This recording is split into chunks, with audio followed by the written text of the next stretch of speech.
গরম যখন আসে তখন সবচেয়ে বেশি আক্রান্ত হয় শিশু এবং বৃদ্ধ, এটা আপনারা জানেন।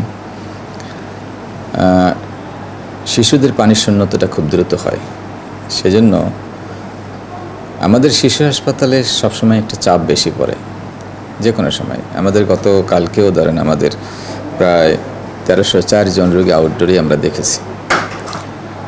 তো এই সংখ্যাটা কিন্তু কিছুদিন আগেও কম ছিল, 1000 থেকে 1100 এর মধ্যেই থাকতো, কিন্তু হঠাৎ করে এই গরমের কারণেই রোগীর চাপটা একটু বেশি বেড়ে গেছে। এবং কিছুদিন আগে যেমন ছুটি ছাটা ছিল, সবাই চলে গেছে, এখন ছুটি চলে গেছে, এখন আবার সবাই ঢাকা ফিরে আসছে এবং রোগীর সংখ্যা প্রচণ্ড বাড়ছে। আমাদের বিছানা সংকলন করা খুব কঠিন হয়ে যাচ্ছে। তার মধ্যে সবচেয়ে বেশি যেটা আমরা পাচ্ছি যে এই রোগগুলো সাধারণত, তার মধ্যে নিউমোনিয়াটাই কিন্তু আমরা বেশি পাচ্ছি। এবং এই বছরে একটা বাচ্চাদের অবজারভেশন আমার যেটা, আমি যেহেতু নিউমোনিয়ার ওয়ার্ডের এই হেড এবং ডাইরেক্টরও, আমার কাছে মনে হচ্ছে যেন এইবারের নিউমোনিয়াটা একটু লোয়ার নিউমোনিয়াটা আমরা পাচ্ছি খুব বেশি।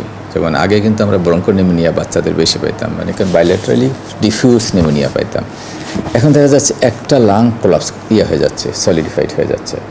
এই সংখ্যাটা কিন্তু একটু বাড়ছে আমাদের এখানে, এবং সারা বাংলাদেশের চিত্র হয়তো বা সেরকমই। এর সাথে ধরেন ডায়রিয়াটাও খুব বেশি যে বাড়ছে এখন পর্যন্ত কিন্তু আমাদের কাছে এরকম পরিলক্ষিত হয় নাই, কিন্তু ডায়রিয়াও বাড়ার আশঙ্কা আমি করছি।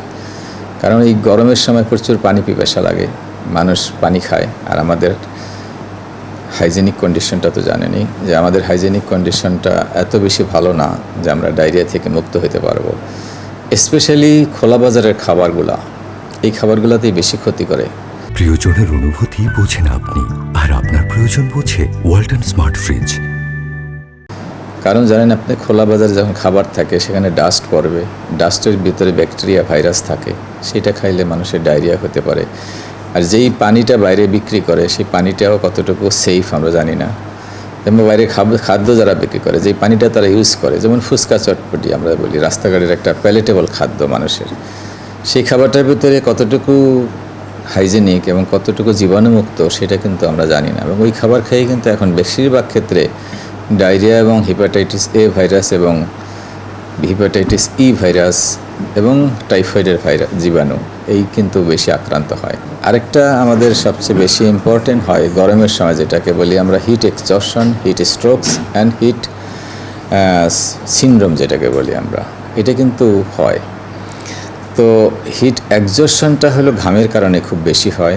যখন একটা মানুষ ঘাম হয় তখন তার পানির শূন্যতা হয়, তার তখন হাইপারটেনশন হতে পারে, পেশেন্টটা মাথা ঘুরা নিতে পারে, মাথা ঝিমঝিম করতে পারে, এবং অনেকে ফেন্টেড হয়ে যেতে পারে যদি হিট এক্সজশন হয়। তীব্র হিটের ভিতরে, যে গরমের ভিতরে, যে বিশেষ করে যারা লেবার শ্রেণীর লোক আছে, কিছু শিশুরা কিন্তু লেবারি কাজ করে, তারা যখন গরমের ভিতরে কাজ করে তখন তাদের হিট স্ট্রোক হওয়ার সম্ভাবনাও থাকে। এবং এইগুলো থেকে আমাদের প্রিভেন্ট করতে হলে, আমাদের এই গরমের দিনে বাচ্চাদেরকে সুরক্ষিত রাখতে হলে আমাদের যেটা করতে হবে, বিশেষ করে বেশি ছোট শিশু যারা, এদেরকে আমরা সাধারণত ঘরের থেকে না বের করাই ভালো। বিশেষ করে 2 মাসের নিচের শিশুরা, যেমন কালকের রিপোর্ট যদি আমরা দেখি, টেম্পারেচারের রিপোর্ট 40.2 ডিগ্রি সেন্টিগ্রেড কিন্তু খেপুপাড়াতে, এবং 39-এর উপরেই ছিল কিন্তু ম্যাক্সিমাম ডিস্ট্রিক্টের টেম্পারেচার। তো 39 ডিগ্রি সেন্টিগ্রেড টেম্পারেচার মানে হলো প্রায় 104 ডিগ্রি ফারেনহাইট। এখন একটা 2 মাসের নিচের বাচ্চা, 1 মাসের বাচ্চা যারা, তাদের কিন্তু এই যে হিটটা, সেটাকে রেগুলেট করার মতো সিস্টেম কিন্তু ওদের ডেভেলপ করে না। সেজন্য ওদের শরীরটাও কিন্তু 102-101 ডিগ্রি সেন্টিগ্রেড পর্যন্ত হয়ে যায়, ফারেনহাইট পর্যন্ত হয়ে যায়। তো অনেক মা বলে করে বাচ্চার জ্বর আসছে, কিন্তু এটা জ্বর না, কিন্তু এটা এনভায়রনমেন্টাল টেম্পারেচারের সাথে ওর বডি টেম্পারেচার রেগুলেট করতে পারছে না বলেই ওর শরীরটা গরম হয়ে উঠতেছে। এই বাচ্চাটাকে ছায়ের ভিতরে রেখে একটুখানি গা মোছায় দিয়ে একটু বেশি করে পানি খাওয়াইলেই কিন্তু তার ওই টেম্পারেচারটা কমে যায়, এবং বাচ্চা কিন্তু তখন প্লেফুল থাকে, খাওয়া দাওয়া করছে। এগুলোকে আমরা সাধারণত জ্বর বলি না। এরকম সংখ্যাও কিন্তু অনেক মা বাবা উদ্বিগ্ন হয়ে আসে যে বাচ্চা তো প্রচণ্ড গরম এবং বাচ্চাটা জ্বর আসতেছে। আসলে এটা জ্বর না, এনভায়রনমেন্টাল টেম্পারেচারের কারণে ছোট বাচ্চারা।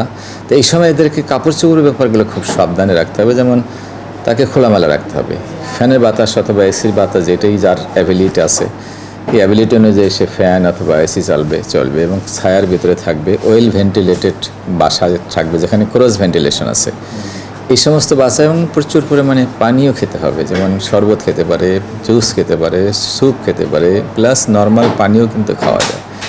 এগুলো খেলে কিন্তু পানির শূন্যতাটা আমরা দূর করতে পারবো এবং তাদের হিট এক্সজশন এবং হিট স্ট্রোকস থেকে আমরা কিন্তু এই বাচ্চাগুলোকে মুক্ত করতে পারবো।